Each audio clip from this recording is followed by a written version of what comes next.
भारत के इतिहास में 200 सालों के अंदर तीन बहुत बड़ी और इतिहास बदलने वाली लड़ाइयाँ हुई। इसमें से दो लड़ाइयों ने मुगल सत्ता को भारत में जमने का मौका दिया, तो वहीं तीसरी लड़ाई ने मराठों को बहुत नुकसान पहुंचाया। इन तीनों लड़ाइयों को एक ही जंग के मैदान में लड़ा गया था, पानीपत। दिल्ली से बमुश्किल 100 किलोमीटर की दूरी पर बसा हुआ यह शहर कभी जंग का बहुत बड़ा मैदान था। लेकिन सवाल आता है दोस्तों कि इतिहास में इस जगह पर ही इतनी बड़ी बड़ी बैटल्स क्यों हुई।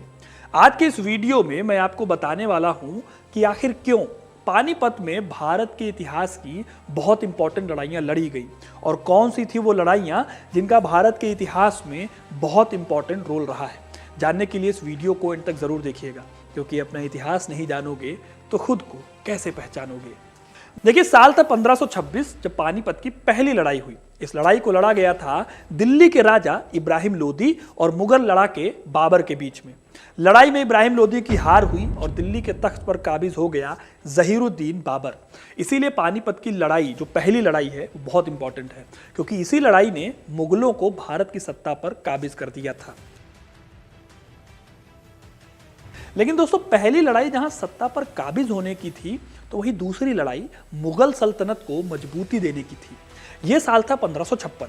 मुगल बादशाह हुमायूं पूरी जिंदगी भागते भागते मुश्किल से दिल्ली पर दोबारा कब्जा पाने में कामयाब रहा, लेकिन जल्दी ही उनकी मौत हो गई। 1556 में जब हुमायूं की मौत हुई तो अकबर सिर्फ 13 साल का था।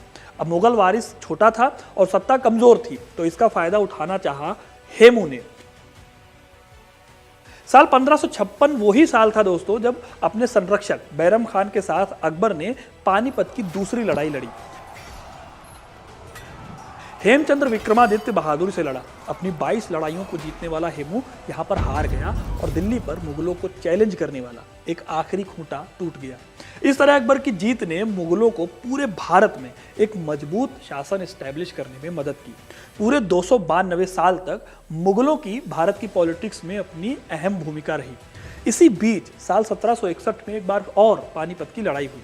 ये तीसरी और फाइनल लड़ाई थी जिसमें अफगानों का मुकाबला हुआ था मराठों के साथ। अफगान राजा अहमद शाह अब्दाली और भारत के रोहिल्ला सरदार नजीब जंग और अवध के नवाब शुजाउद्दौला एक तरफ थे और दूसरी तरफ थे मराठा पेशवा। इस वक्त मुगल कमजोर हो चुके थे, मराठा अपना वर्चस्व बनाने में लगे थे, लेकिन पानीपत की तीसरी लड़ाई ने उन्हें बहुत कमजोर कर दिया और आगे चलकर इस लड़ाई के चलते ही मराठा शक्ति कमजोर पड़ गई और धीरे धीरे भारत की पॉलिटिक्स से बाहर हो गई। इस लड़ाई ने अंग्रेजों को आगे बढ़ने का मौका दे दिया था। तो दोस्तों, अब आपको यह तो पता चल गया है कि इन तीन लड़ाइयों ने कैसे भारत की राजनीति पर असर डाला। अभी ये जानते हैं कि भाई ऐसा क्या है पानीपत में कि इतनी इंपॉर्टेंट लड़ाइयां यहां पर लड़ी गई। दोस्तों, इतिहास पर सबसे ज्यादा कोई चीज अगर असर डालती है तो वो है ज्योग्राफी। पानीपत की इंपॉर्टेंस को समझने के लिए इसकी ज्योग्राफी को समझना बहुत जरूरी हो जाता है। तो देखिए, पानीपत पड़ता है दिल्ली के बिल्कुल करीब, लगभग 90 से 95 किलोमीटर दूर। दिल्ली के बारे में तो आप जानते ही हैं कि ये पावर सेंटर रही है पूरे देश के लिए बहुत लंबे टाइम तक। इस वीडियो में मैंने इसके बारे में डिटेल में बात की है, ये आपको डिस्क्रिप्शन में मिल जाएगी। अब देखिए, इतने बड़े पावर सेंटर के नजदीक होने की वजह से ये एक इंपॉर्टेंट स्ट्रेटेजिकल सब रीजन था और इसीलिए यहाँ पर लड़ाई होना लाजमी था। दोस्तों, जैसे हमें आज यमुना दिखती है, पहले ऐसी नहीं थी। ये पूरा रीजन गंगा यमुना नदी का बहुत बड़ा मैदान था। आज के टाइम से नहीं, महाभारत काल में भी इस जगह का जिक्र मिलता है। पानीपत का महाभारत में उस गांव की तरह जिक्र मिलता है जिसे पांडवों ने कौरवों से मांगा था। आपको कहानी याद होगी कि 5 गांव मांगे थे पांडवों ने कौरवों से, उसके बाद महाभारत हुई। असल में दोस्तों, पानीपत इंडो गैंजेटिक प्लेन्स का हिस्सा था, ऐसा समतल मैदान जहां दूर दूर तक पहाड़ियां नहीं थी और घने जंगल भी नहीं थे। यानी कि आमने सामने की लड़ाई हो सकती थी और बड़ी बड़ी सेनाएं आराम से एक दूसरे से भिड़ सकती थी।